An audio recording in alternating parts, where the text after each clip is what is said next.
கரெக்டாகுது நீ எடு போடு அப்படியே நான் உனக்கு கரெக்டாக வரும். ம்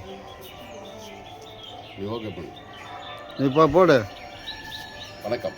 இப்பொழுது இந்த காலை பொழுதில் மருதமலை முருகப்பெருமானை தரிசிக்க சென்றுள்ளோம். இன்று அதிகாலை என்னுடைய அப்பன் முருகப்பெருமானை தரிசித்ததற்காக மிக மகிழ்ச்சி.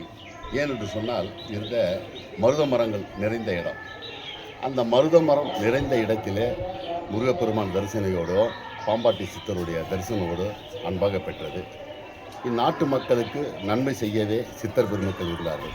18 சித்தர்களில் ஒருவரான பாம்பாட்டி சித்தர் கடும் தவம் இருந்து பல அருள்களை பெற்று விருதாச்சலத்திலே ஜீவசமாதி அடைந்தார்.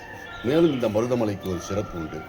யார் பக்தர்கள் எந்தெந்த நிலையில் இருந்தாலும் அவர்களுடைய கவலையெல்லாம் போக்குவர் என் அப்பன் மருதமலை முருகன். அருள் பெற்று சிறப்புடன் வாழ வாழ்த்தும் கோவிந்தசாமி. வணக்கம்.